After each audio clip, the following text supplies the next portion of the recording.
Good evening and welcome, everybody. Thanks for taking the time out of your night to join us for this public hearing tonight. This is a public hearing for an EGLE application that was received regarding Adelaide Point and City of Muskegon project in the City of Muskegon, Muskegon County. My name is Ryan Blazik. I'm with EGLE's Environmental Support Division, and I'll be the moderator for tonight's public hearing.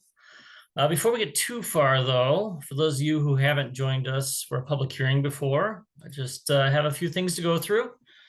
First thing is the agenda. This is what our agenda is going to look like tonight. First going to go through quick introduction, which is what I'm doing right now. And the big thing to keep in mind is that there's actually kind of going to be two parts to the hearing tonight. We're going to start off with an informational session where the applicant's going to have an opportunity to present information on the project. We're going to follow that up with a question and answer session, and that shouldn't go any later than around 6:30, and then we'll move on to the next part. But before we do that, we're going to talk about the other ways to submit an official comment before we get to the second part, which is the official hearing part. That's where you'll have an opportunity, everyone will have an opportunity to make a statement for the record on this application for tonight's hearing. And we'll also talk about who to contact in case any questions come up or if you have any follow-up questions from the hearing.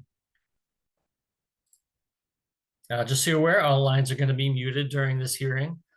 So you can hear us, but we can't hear you. But we will be able to unmute you to ask your question when that time comes, or to make your statement tonight, but we'll talk about how to do that later. But you can submit a question anytime using the Q&A box in your Zoom toolbar. You'll see that at the bottom of your screen, and we'll answer those questions after we get through the informational session. And then also, just so you're aware, we are recording this hearing. This hearing will be posted on our YouTube channel in a couple of days, so you'll be able to watch it again or forward it on if you would like to. All right, and at this time, I'd like to invite our other EGLE staff who are on the line tonight to turn their cameras on and introduce themselves. Hi, I'm Chad Hipshire out of the Grand Rapids District Office. I'm the hearings officer for tonight's meeting. Hi, everyone. I'm Audrey Kirk. I'm the district supervisor for the Grand Rapids Office for Water Resources Division. And I have a team of 11 staff who cover 9 counties and 6 environmental protection statutes. Yeah, so we're here tonight. There's a proposed installation of a pier system to provide public access and short-term staging of boats for upland dry rack storage buildings located at Adelaide Point, which would consist of 3 floating finger docks, a couple gangways, and the construction of an L-shaped floating dock that is over by the boat launch on the city property. All right, so yeah, thanks for those introductions, Chad and Audrey. We're going to move right into that informational session. And so we have Dan Vanderheide, who's the Director of Public Works and the City Engineer. And Dan, we're going to find you in the audience and unmute you. And it looks like you're unmuted. Welcome. I have several, diagrams from the permit application. So you can feel free and just let me know when to move on to the next one. And you could feel free to talk about them or provide any information on the project you would like. Sounds good. Thank you. Just making sure, first of all, that everyone can hear me all right. Yep, we can hear you. Okay. So as said, I'm Dan Vanderheide. I'm the City of Muskegon Public Works Director. The reason that I am presenting this permit instead of the developer that is controlling the adjacent property and has an agreement with the city in order to use some of the facilities we're discussing tonight is that these docks will be attached to city property.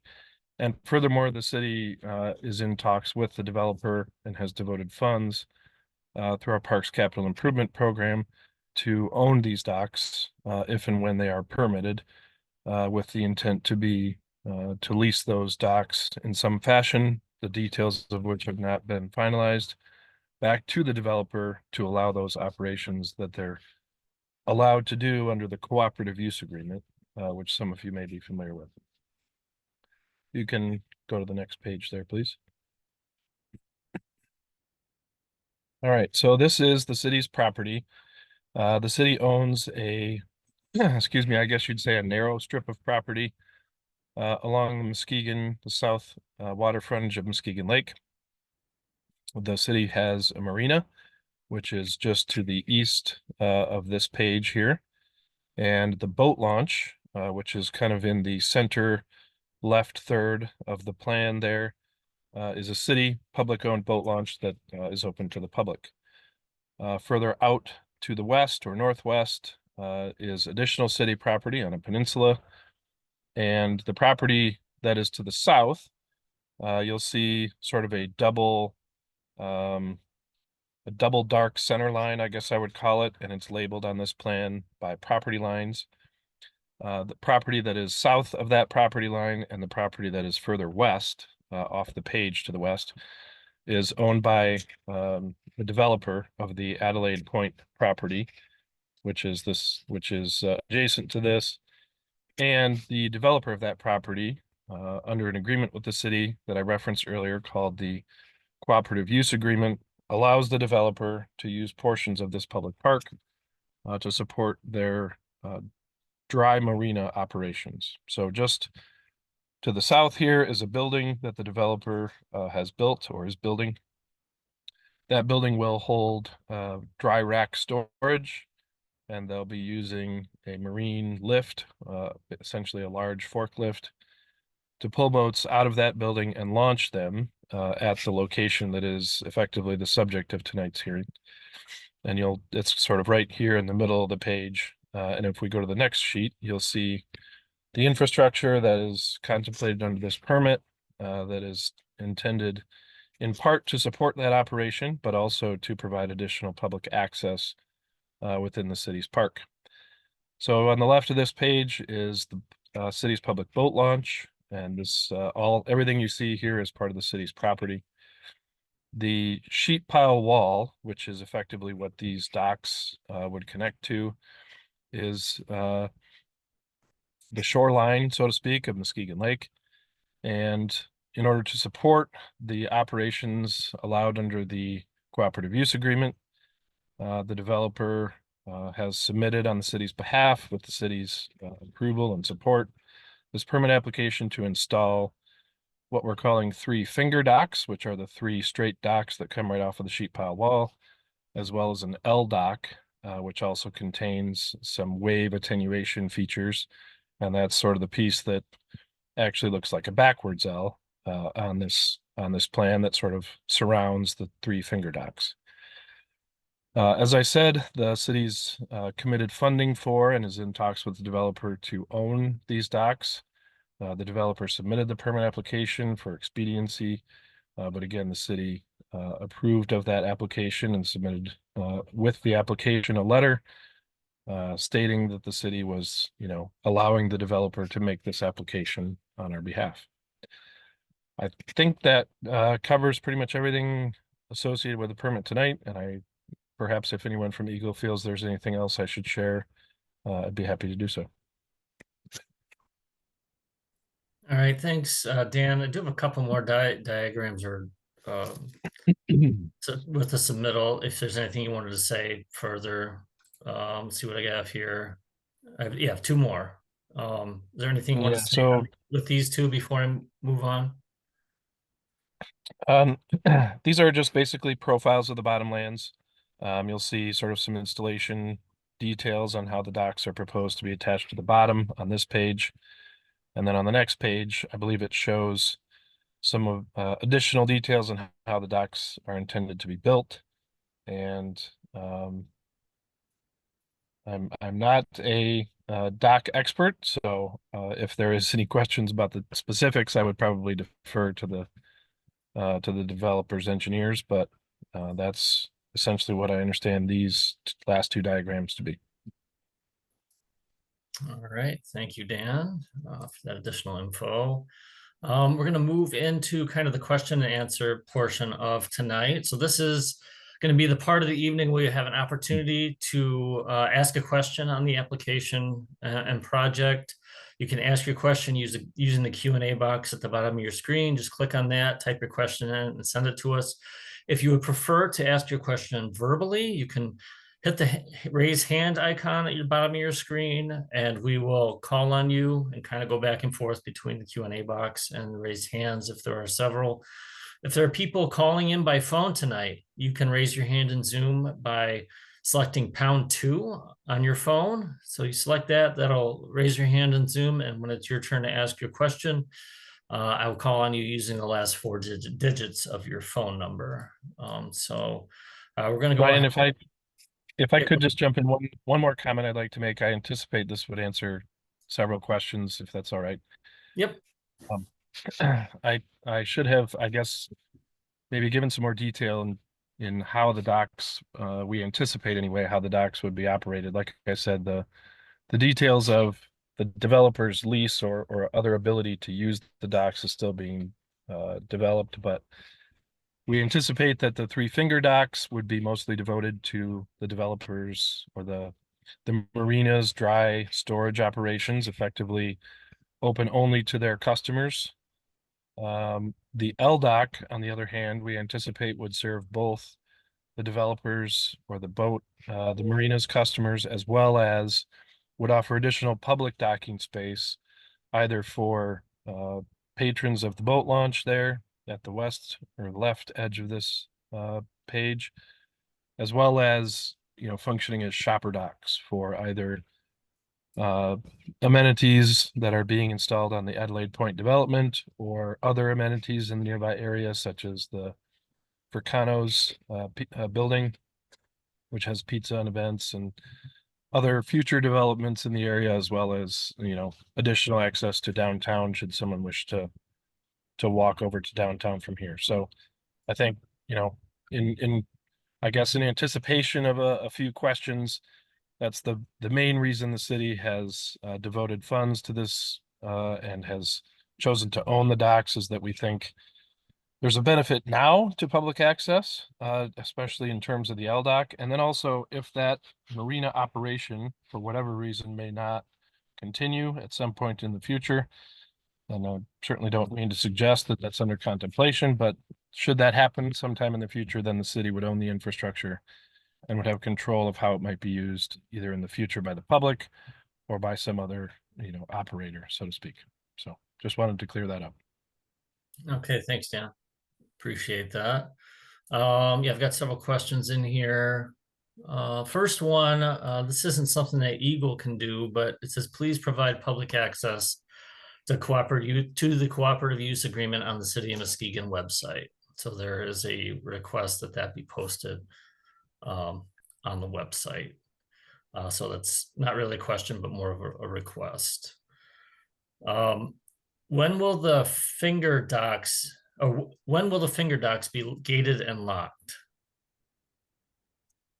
So again, I think that's something that we're still working with the developer on.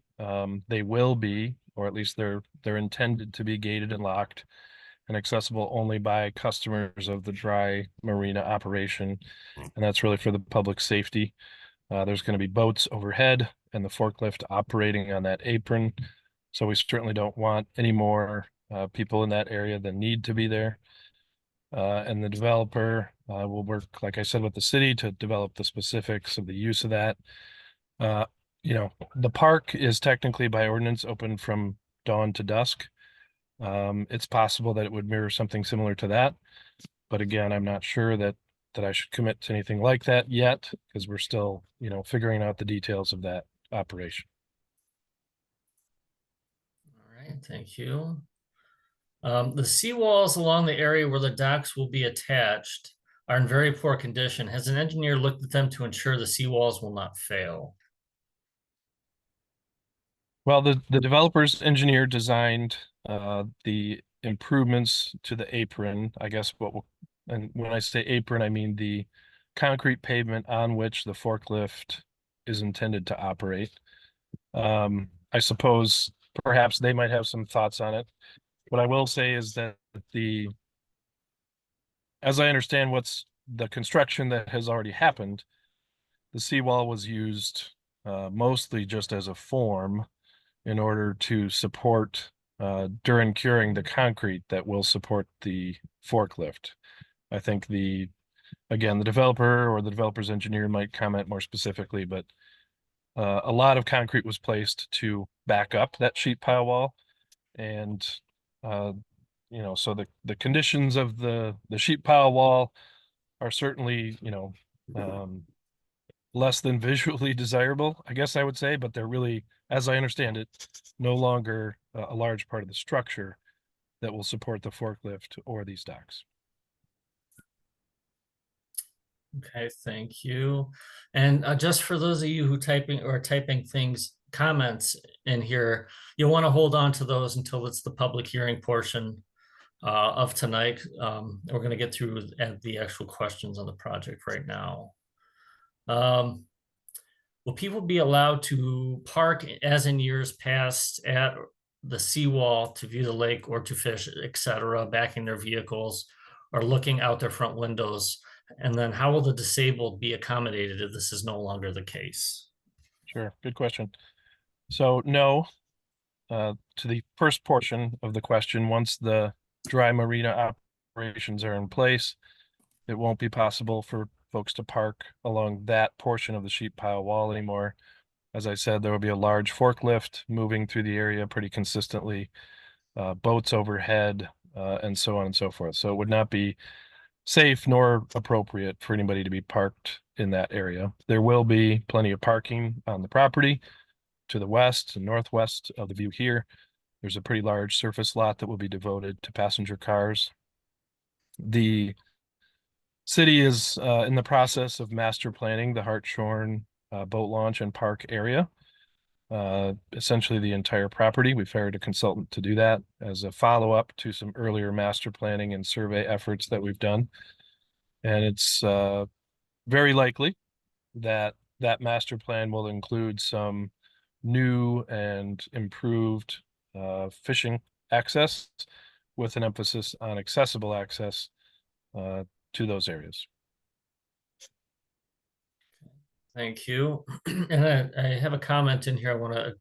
It's based on the cooperative use agreement. Somebody mentioned and provided a link that it is on the city's project page and provided a link. And so we'll put that in the chat so that you can access that cooperative use agreement and so that you know where it's at. Another question. Direct launching into the lake basin is hazardous, and that all other marina operations I've seen exist in this configuration. Why is this one somehow viable? That may be a question for the developer or their engineer if it's specific to the proposed operation. I will say that I'm aware of several other similar launching operations on Muskegon Lake. This is not the only dry marina with forklift style launching that is available on the lake. As for whether this is the best or most appropriate location for it, I think that's probably a question for the developer or their engineer. However, I will note that EGLE themselves identified this as a potential location for this operation as opposed to an earlier proposed location, due to this being a location that has historically been used for exactly this. And I'm not as familiar with the specifics of that. If I believe the city manager is joining up later, he may have some more historical context on that, but the area in question was built in order to support an operation, if not identical, then very similar to this, back when this site was used for a different purpose or was used by other owners in the past, I guess.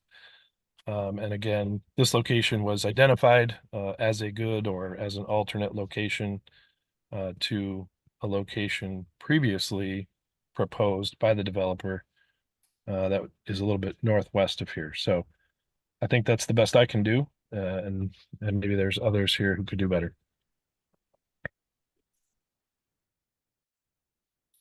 All right, anybody else have any thoughts on that, or can we move on? Should we move on to the next one?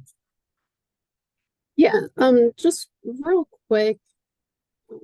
I guess I'm not familiar with what document or at what point EGLE communicated that this was a preferred location. So I just wanted that on the record. And it was not suggested as a preferred location, but simply offered as an alternative location during some correspondence early on in the permitting process, is my understanding. Okay, I'm not aware of that communication. Yeah, All right. thanks for that clarification. Another question, dredge spoils were dumped along the seawall here from Adelaide Point and left from last June. Are there large gaps?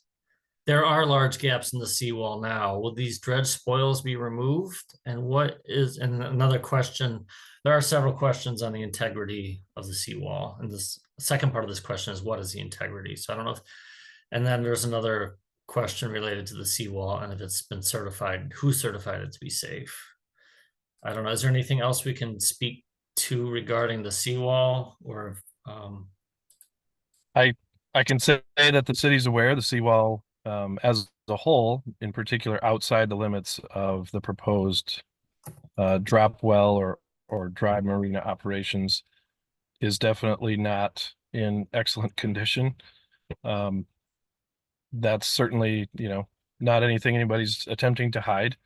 And I think as a part of the city's master planning efforts, if the seawall is identified to continue to be a good way for the land and water to meet, then I think, the city would have to seriously contemplate some structural upgrades to that seawall.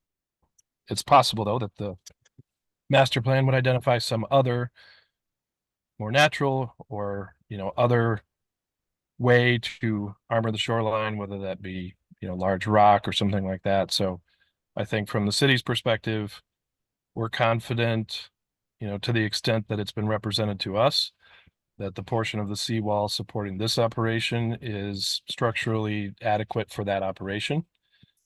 And the seawall outside the limits of this operation, is something that the city is aware that it is not in great condition. I don't know that anyone has certified it safe or unsafe. That's not necessarily something that would happen in the natural course of events, I guess. But again, as a part of that master planning effort, I think it's fair to say that if the seawall were desirable as a continuing element of the park, then, as the city, we'd have to acknowledge that that probably needs some attention if it's going to remain. All right. Thanks, Dan. And then I have a raised hand, Jonathan Seaforth, who I believe is with the city. Are you there, Jonathan? Did you have anything you wanted to elaborate on or? Hi, Ryan. Yeah. Thank you for allowing me to speak. I wanted to address the question about the EGLE commenting on this location as opposed to another location. So in January 27th, 2023, the developer was sent a letter by Jared Sanders, Assistant Director, Water Resources Division, noting that the original location of the permit wouldn't allow it, or the Part 301 and 303 of the Natural Resource Environmental Protection Act would not allow a permit to be issued for the original location, which was the small boat basin, if there are feasible and prudent alternatives. And it noted that during our permit review and discussions, it was determined that utilizing forklift transport and the boat launch adjacent to Adelaide Point is a feasible and prudent alternative. As such, a new boat launch and associated impacts in Muskegon Lake would not be permittable under your current application. So that's when this site was located or identified as the preferred location as a feasible alternative. And then Jonathan, just for people on the line, you're the Muskegon City Manager, is that correct? That's correct, yes. Okay. All right, thank you for providing that clarification. All right. Still have some questions. We have about 5 minutes left in our question and answer period. So I'm going to try to I'll get through some more questions that we have here, as many as we can. Where will the gates be? I'm assuming where the gates be located, and I've got the diagram up, so I'm not sure if are they on here? I don't know that they're identified on this particular plan, but the gates would be at the seawall, essentially at the top of what you'd call the gangway that leads from the wall down to the docks. Like right here. And that's for, again, safety of the folks that might be in that area after operations, as well as safety, of any boats that might end up tied there overnight or some such. All right, thank you. Let's see here, and I'm not sure. There's some questions in here concerned about the accessibility. So, well, so the entire public area where the operation exists will no longer exist, essentially. So the entire public area where the operation exists will no longer exist, essentially. I guess I'm not sure specifically what that's referring to. Any thoughts? I mean, in terms of, will someone be able to pull their vehicle up and, fish from the wall in a chair, or in a wheelchair, something like that? I don't think, that would be safe in the area of the launching operations.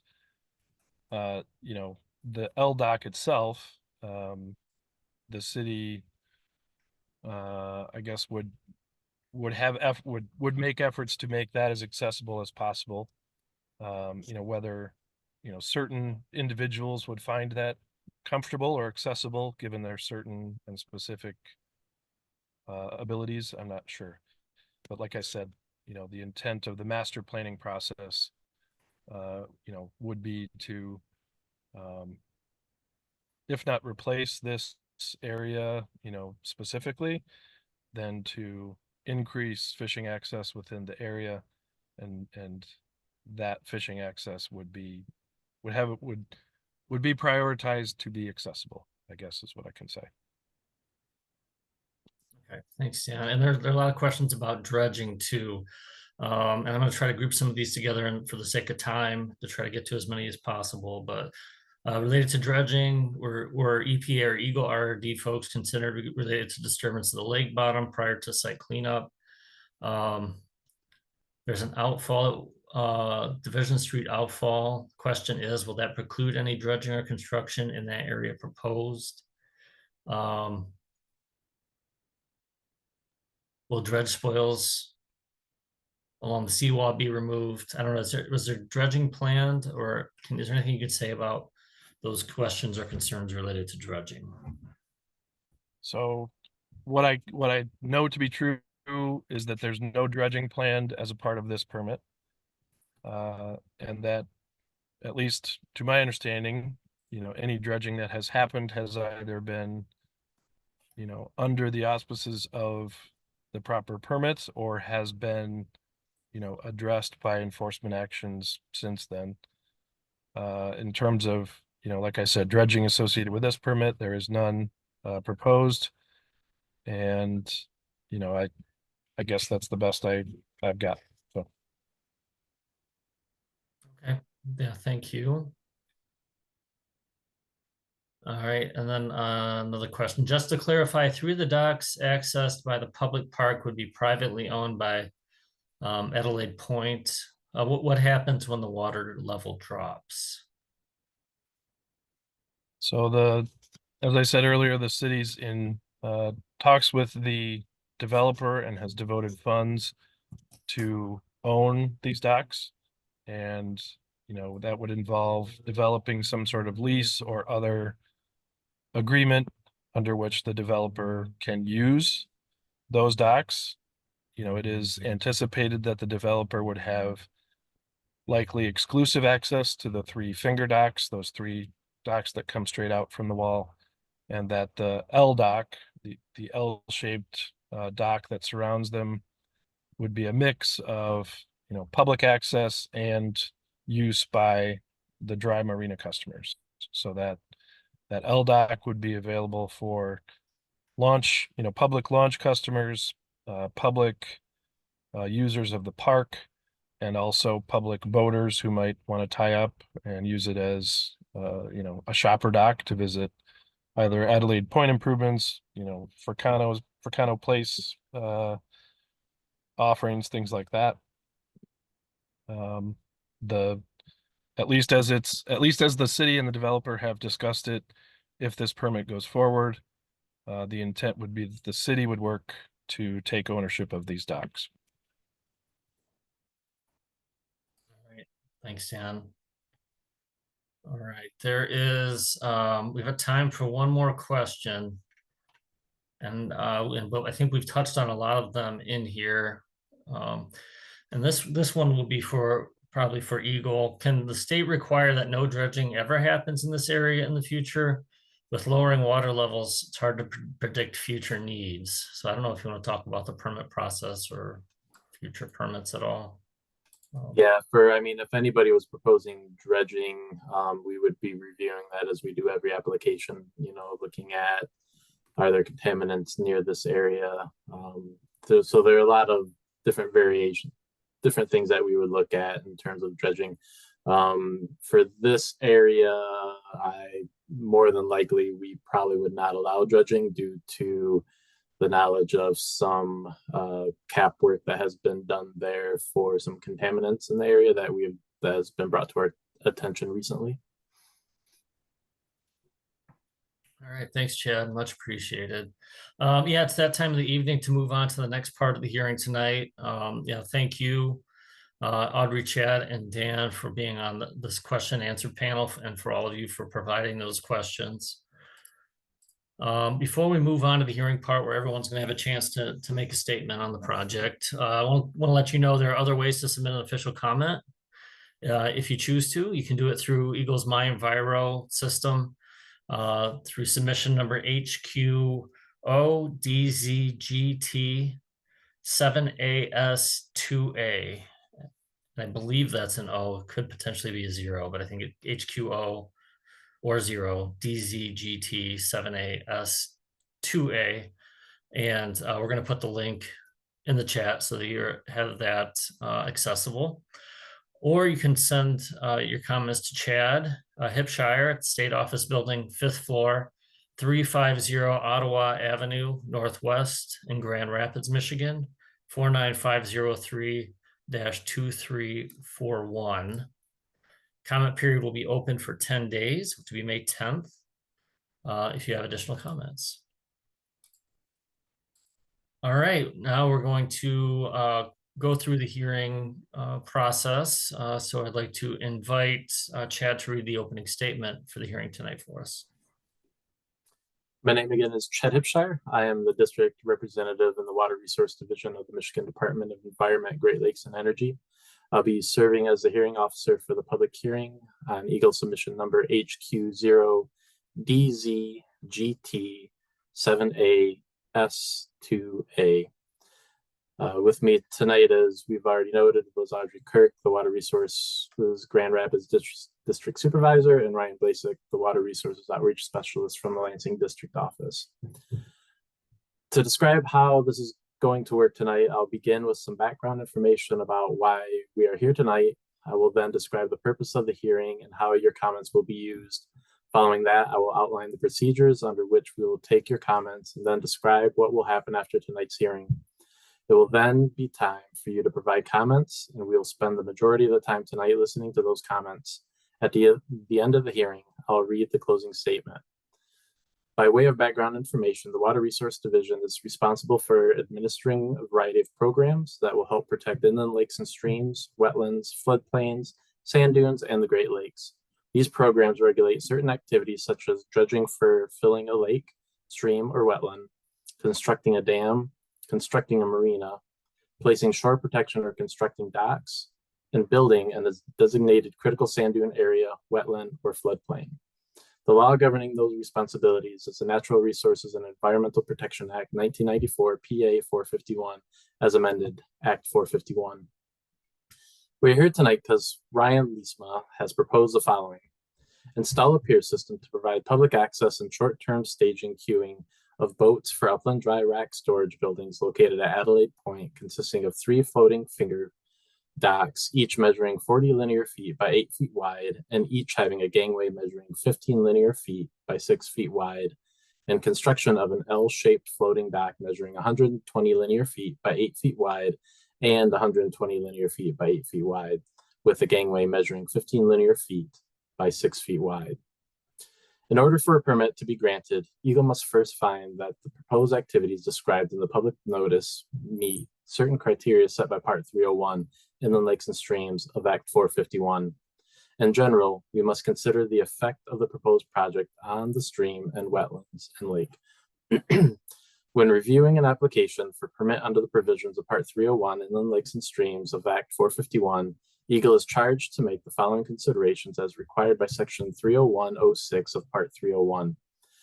The department shall issue a permit if it finds that the structure or project will not adversely affect the public trust or riparian rights.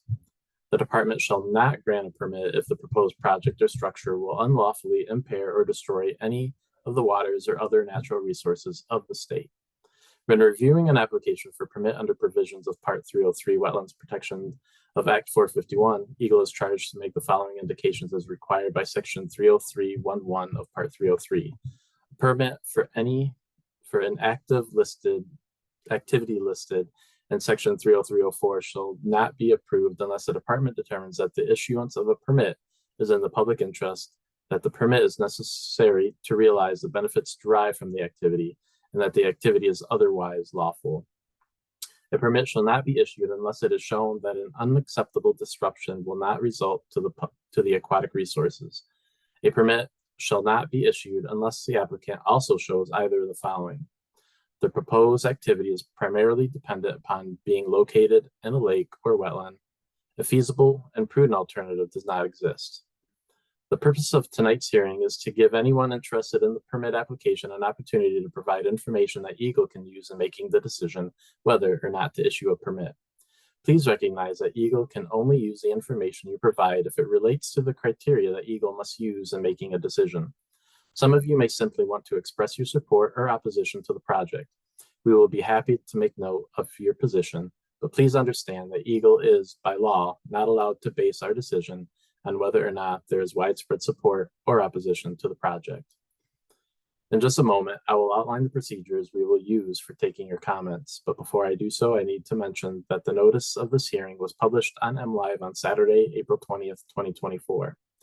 As we discussed at the beginning of the informational session, if you have a comment to provide, raise your hand in the Zoom toolbar. To ensure that the hearing is conducted in a fair manner, we will follow these steps. First, the applicant and/or their consultant has already had the opportunity to describe the proposed project. Second, we will then call on those who have indicated in their registration that they would like to speak.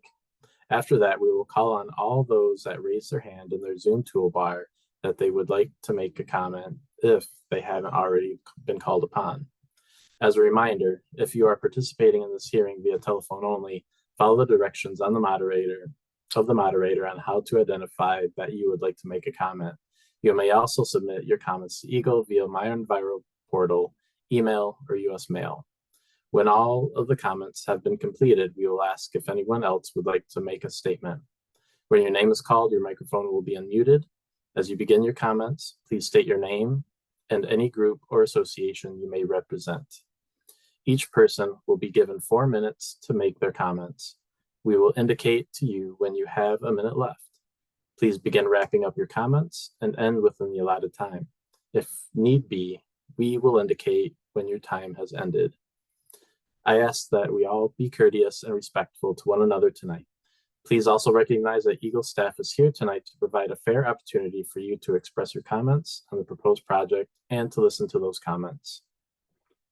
This hearing is being recorded, and your comments will be part of the information EGLE will consider in making its decision on whether or not to issue a permit on the proposed project. The public comment period for this public hearing is open for 10 days from the date of this hearing, ending on Friday, May 10th, 2024.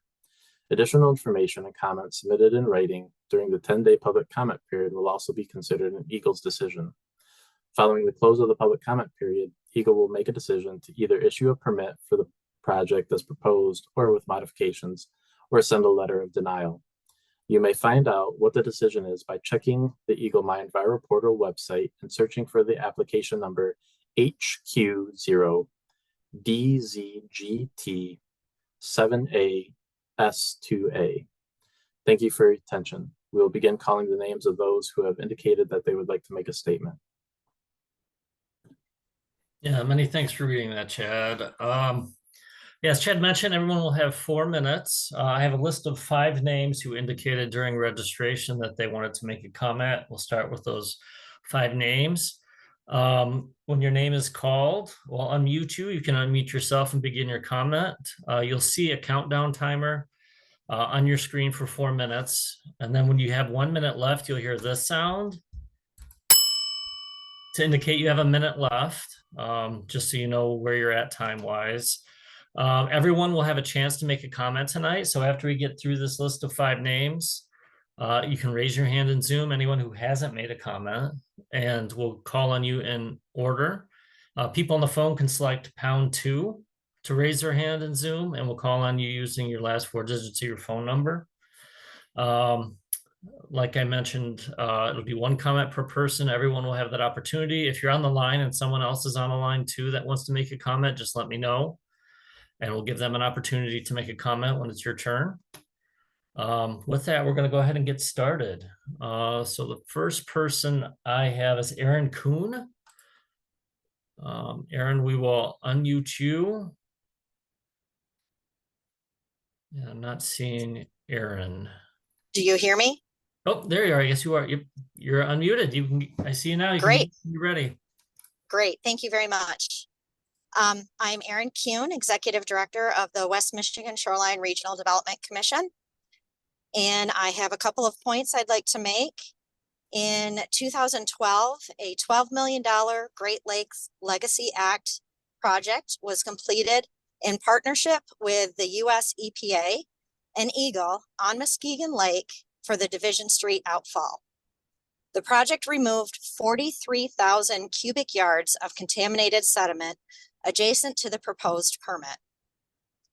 A 6 to 12 inch sand layer was placed over 60 acres of sediment to reduce exposure of the remaining contaminated sediment, including mercury, oil and grease, and PAHs. This project was designed considering existing boat traffic in the area and around Hartshorn Marina. The level of additional boat traffic proposed by this permit would disturb the sand layer, exposing the remaining contaminated sediment.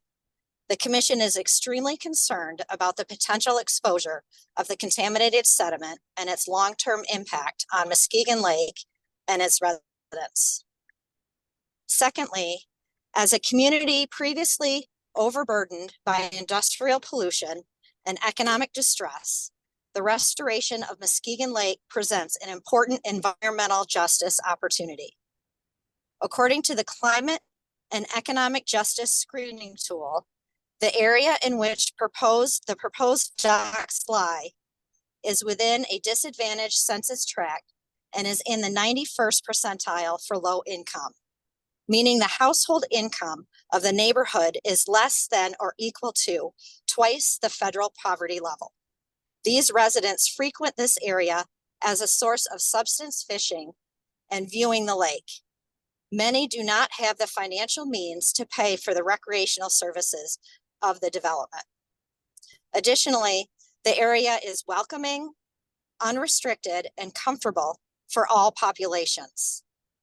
If the permit is granted and commercial in and out boat service is operating, the Commission is concerned that residents will no longer feel comfortable or safe frequenting this location. Finally, the already limited public access in the southern shore of Muskegon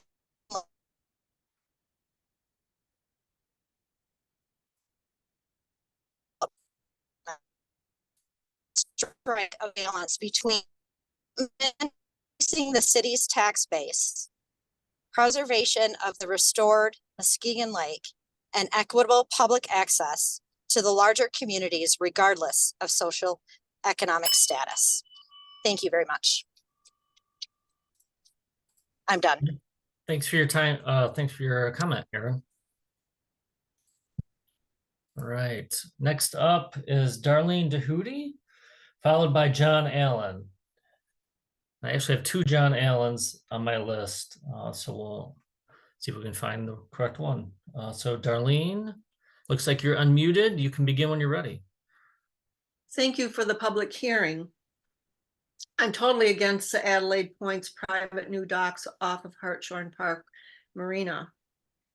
I do not think the public should pay for the miscalculations of the expert environmentalist Mr. Leestma hired regarding the use of docks in the small boat basin. And that's what this seems to be about. Ultimately, the finger docks are going to cut off the area that has been used for absolute generations since the park was given to the city.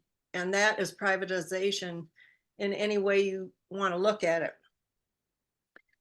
I want to totally agree with and endorse the findings by Mr. Mark Tonello in his letter to Mr. Hipsher on September 29th of 2022. He covered a lot of excellent points. I will, in addition, send my comments in, so I won't go over them tonight. However, I would like to ask, and I hope somebody gets back to me, how the public interest is not impacted by private development. That's what this is all about. This is a very poor community, and also it is used by hundreds and hundreds of people from other municipalities. They use it because it was a beautiful area, and it has been practically totally destroyed by this developer and his whims of ideas. And I find that unconscionable, actually. And if somebody could get back to me how we as the public can supply to you, EGLE, how the public interest is being abused, I would definitely like to hear that.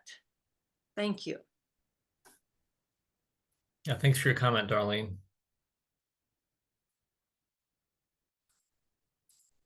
All right, next up, John Allen. And yep, looks like you're unmuted on our end, John. You just need to unmute yourself. You should see the microphone. Are you there, John? Hear me? Yep, we can hear you. You can begin when you're ready. Okay. The other John Allen is another John Allen. It is my father, but we're both residents of Muskegon. So if there was a confusion on whether it was a duplicate, I just want to clear that up before I start, if that's okay. Okay, yeah. Do you know if I guess John Allen, I don't see another John Allen on here. So if John Allen Sr., we'll call on John later. So you can begin when you're ready. Okay. Yep, will do. Okay, I'm ready whenever. Okay. I would, if it's all good to go, I would like to echo the sentiments of those that spoke before me, both Aaron Kuhn and Darlene DeHootie, in the sense that this is a major impact to the public interests. I believe the construction of this goes into and infringes upon the public trust, as was stated in a letter submitted from the Muskegon Lake Watershed Partnership. The loss of access to fisheries noted in the DNR is, again, this isn't just a lightly used area. It's very heavily used by those that are, as noted in the census tract information, largely socioeconomically different from that of the customers that would be benefiting from the use of these docks and the private development. I believe that the proper planning and engineering studies are not and the failures of those are not the responsibility, or should be, the burden should be taken on by the public due to those missteps, misunderstandings, or failures of the engineering studies or the development itself. I believe there is absolutely fair and prudent alternatives within the private basin and the private property of Adelaide Point itself. I believe they're more than fair and prudent. It's where they should be located.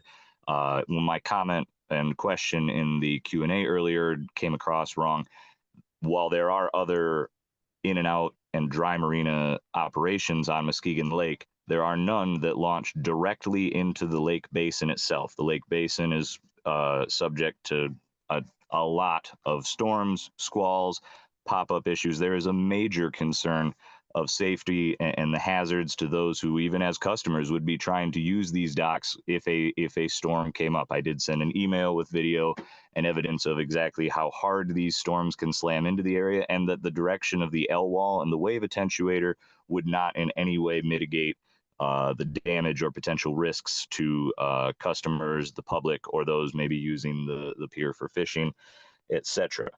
The mission statement of EGLE states that it is for protection of resources and public safety, and I believe the quality of life that access, fair and public, and especially ease of access offers and improves, that quality of life is a huge part of public health and should be recognized within the review of these docks. Again, 3 environmental agencies and 90% of the public input were in opposition, and not just in the sense of opposition, but with valid reasons that there is a loss of resources, which falls completely under the purview of EGLE and its mission statement. I do believe that the dredging would be required. Again, Dan Vanderheide, thank you for the presentation. That area, though maybe not projected to be dredged, would absolutely need to be dredged, as it's already 3 feet and going shallower. The unpermitted dredge spoils that were spread next to the seawall have actually created an even shallower area due to the erosion and washout and the condition of the seawall. The seawall itself is absolutely not in any functionable condition to operate a commercial operation of this size or this scale. And again, about 30 it seconds takes left, away John. from the public.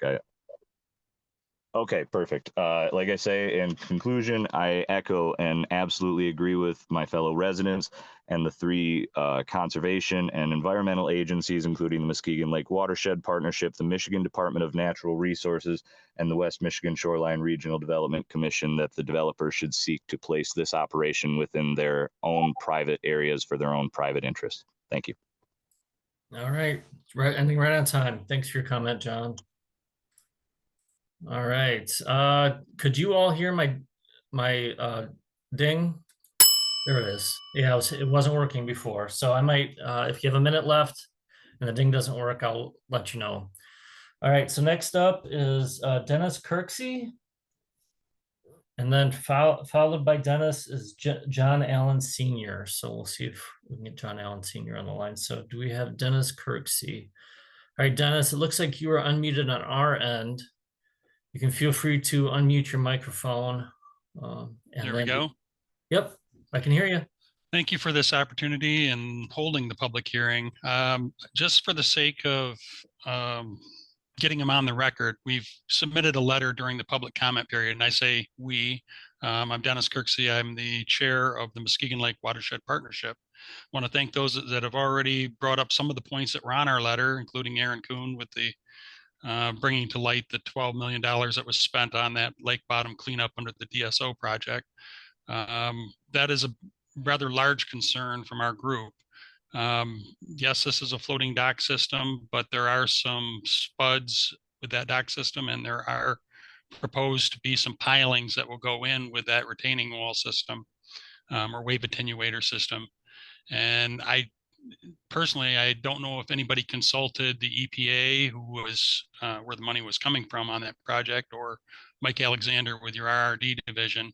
But it'd be nice to know that those folks were consulted, because it's my understanding there's a do not disturb on the bottom of that lake, so it can work the way it was engineered to work. One of the other points that was pointed out by our group was this limited mobility community, and I think that's already been covered. This is one of the very few places they have where they can back their car up to the curb and cast a line. The location where the docks sit, and I think John Junior brought that up. It's currently running at about 3 foot of water against that seawall. Even though they aren't requesting to do any dredging today, it will require dredging for this operation in the future as lake levels are on their way down, and we fully expect that's not going to be adequate with 3 foot. So again, I think we're looking at a do not disturb on the bottom. So shutting a project down because of lake bottom probably is going to be an ugly point for somebody to make. The proposed docks, and especially the L dock portion, really encroaches on the navigable public trust waters. It just looks totally unnecessary, which kind of brings me to one of the last points we had in our suggestions was looking at alternative areas where it was originally proposed in the small boat basin. While there'd be some disturbance that needs to be done and probably impacting some wetland area there, it is protected for the operation's sake. And like John had mentioned, there are days when you're right in the basin itself, right in Muskegon Lake, where it gets choppy as hell in that corner of the world. So I just think it's not the best location and the best design.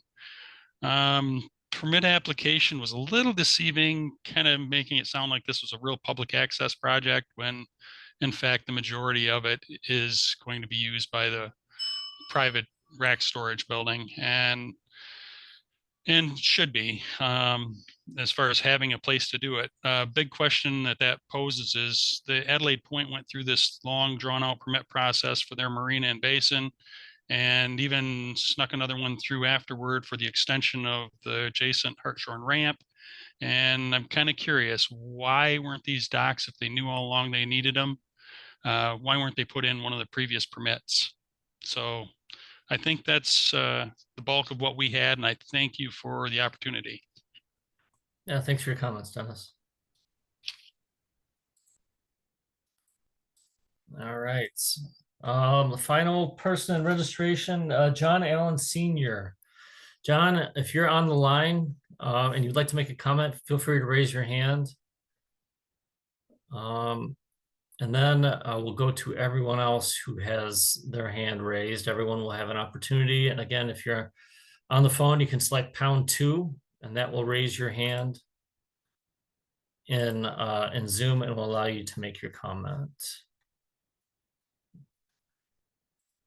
All right. All right, so I've got Gregory Waycamp. So Gregory, we are going to unmute you. And then you can unmute yourself and make your comment when you're ready. Very good. Can you hear me? Yep, we can hear you. Hi there. My name is Greg Wykamp. I'm with Edgewater Resources, and I've been involved in the design and planning and engineering of the Adelaide Point project for the last 3.5 years. And would just like to clarify a few points for the record.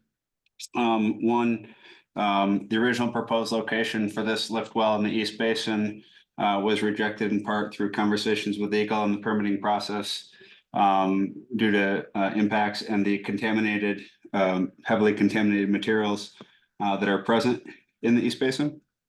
The proposed location is simply a reuse of an existing historic use for this exact purpose, a forklift well that was here in place. So we're reusing an existing forklift well for the exact same purpose.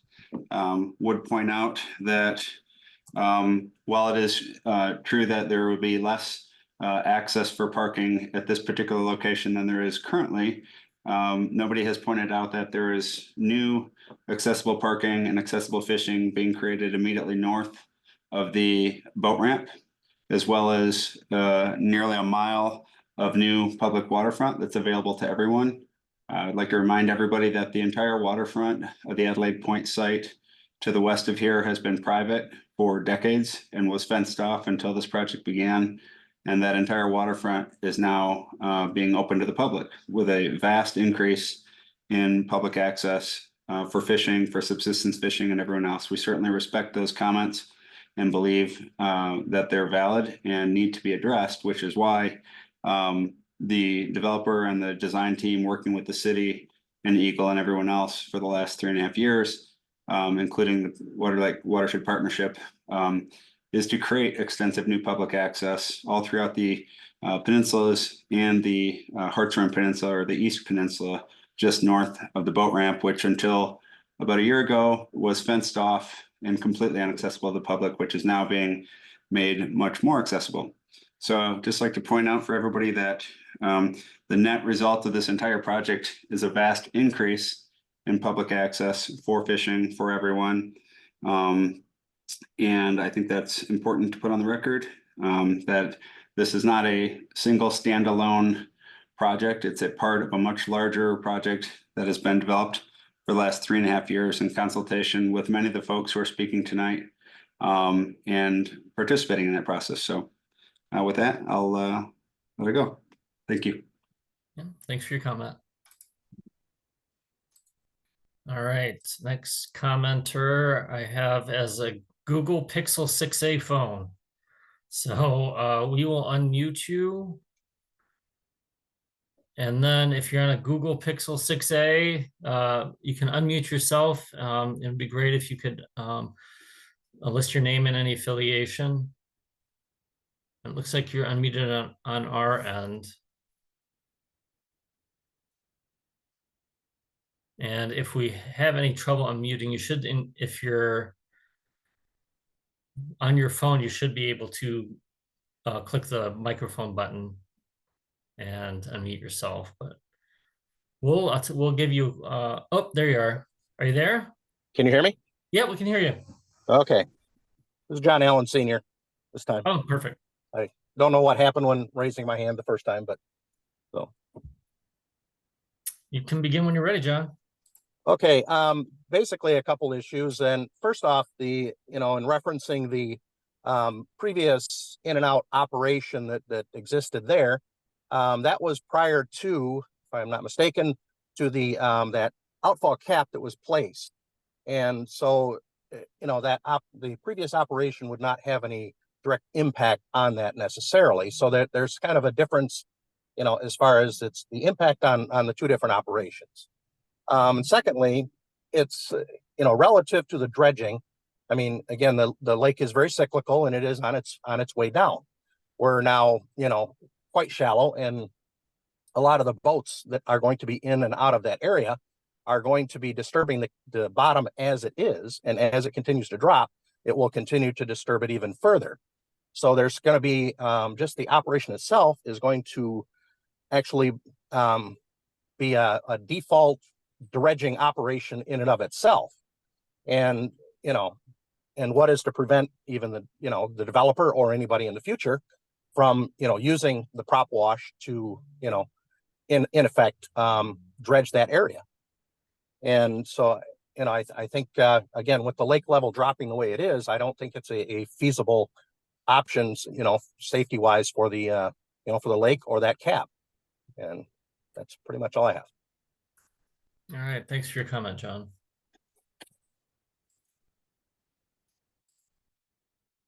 All right, next up. And again, if you haven't made a comment yet and you would like to make a comment, just raise your hand in Zoom. If you're on the phone, select #2 on your phone. And we're going to call on everyone in turn. So we have Leestma Management. If I have a raised hand, we're going to unmute you. Then you can unmute yourself and make your comment.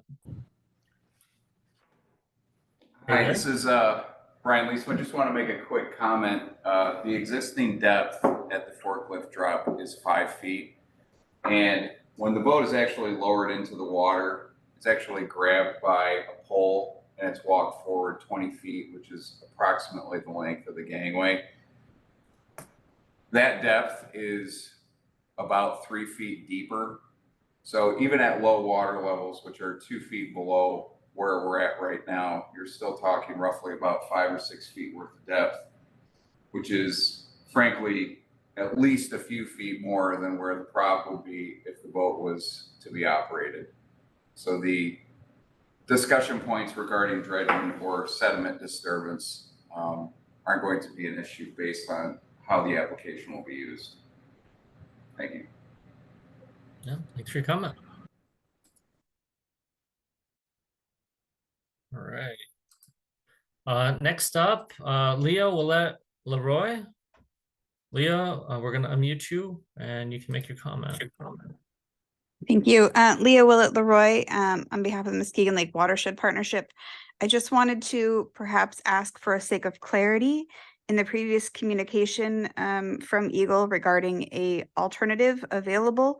It seems as though that was in reference only to the launch ramp itself, which has been approved in a different location and perhaps was not relevant to the docking situation.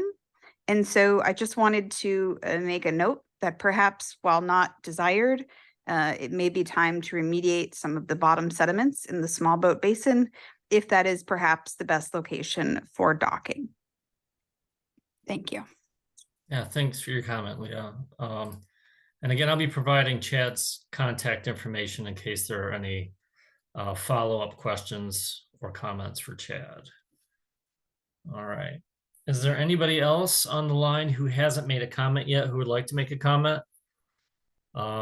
Just raise your hand in Zoom using the raise hand icon or select #2 on your receiver if you're on the phone. I have a Jamie Cross. Jamie, we are going to unmute you and then you can unmute yourself and make your statement. Yeah, thank you. And thank you to the number of comments that were made before. I echo Aaron Kuhn and a number of the people that have spoken in terms of concerns.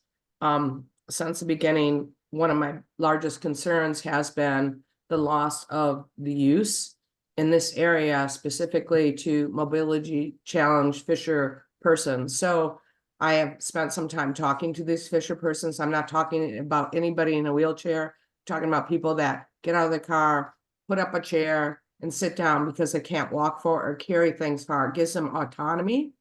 And there is no place else on the lake that has the same feature, nowhere on the lake. And there still is no place that they have considered adding to mitigate that. I also want to mention some of the comments about the public access to Adelaide Point that's been created. The bike path has always been public access. It is owned by the city. The west arm of the peninsula is a part of that was paid for with the state funds to ensure that there was a fishing pier and accessible. And the other arm of the peninsula is a private, and it is part of the cooperative use agreement. And the developer has, from time and time again, threatened the community that he will pull public access if he does not get access to Hartshorn. So it's a precarious situation for the community to trust that it will always be accessible. We know that there's certain accessible parts, but I just want to mention that I want to go back to this is a loss for a certain mobility challenged people that is not replaced anywhere on Muskegon Lake at this time. The other concern I have is the violations from Adelaide Point that have happened. And I understand there's a compliance plan that's supposed to be put in place, but we've not heard about that. So issuing additional permits for a continued a permittee that has violations is very concerning to me, especially when the concerns that have been already mentioned previously tonight in terms of the contamination. $80 million, a lot of work on this lake. We don't want to see it go backwards. And I know that EGLE does not either, but I have real concerns. And in terms of opening up a portion that LDOC between for fishing and public access, I think most people know that fishermen and boaters do not mix in that close of quarters, because when you put lines down with boats, it just does not mix between the lines and the propellers and the fish. It's a nice idea, but it just doesn't work. And something I just want to reiterate that Dennis Kirksey mentioned is that the dry rack marina was proposed in January of 2023 to our about a minute left, Jamie. Okay, it was proposed by the Planning Commission, but these docks were mentioned at that Planning Commission, but they were never submitted as a permit. The other thing I just want to mention about the location where the drop well is, it was used in the 80s. I don't know when it stopped, but for the last, 30 years, it's been used by the public for mobility challenge for people to use, and it's a loss for this community. That's all I'm going to say. And thank you for the opportunity to speak out tonight. Yeah, thanks for your comments. All right. Is there anybody else who has not yet made a comment who would like to make a comment? Just raise your hand in Zoom, or if you're on the phone, I have a couple phone and callers, select #2. If we don't have any additional comments, what we'll do is we'll close out of this hearing portion. We'll go through the other ways to make a comment again in case you have any follow-up comments. And then we'll provide Chad's contact information in case you have any follow-up questions. And I'm still not seeing any other raised hands. And so, Chad, would you like to read the closing statement for us tonight? Yes.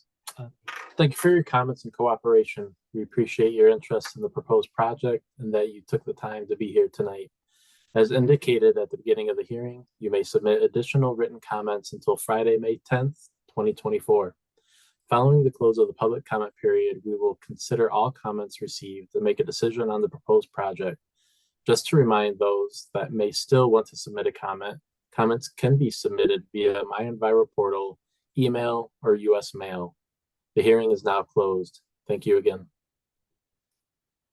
All right, thank you, Chad. As Chad mentioned, you can submit your comments through My Enviro. That link is being put in the chat again, or by mail. I'm going to read this off for the people on the phone to Chad, Hipshire, State Office Building, 5th floor. I'm sorry. 350 Ottawa Avenue Northwest, Grand Rapids, Michigan, 49503-2341. And the comment period will be open for 10 days, which will be May 10th.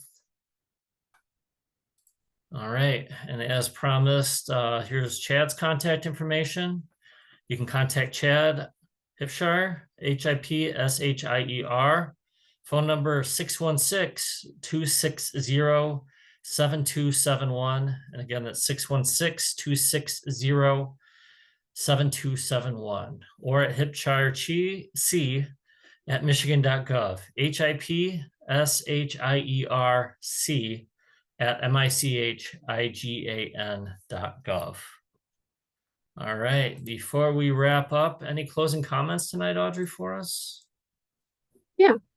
Thanks for asking.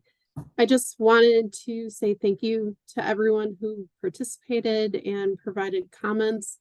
We do really appreciate you taking the time to participate and provide those to us. So thank you.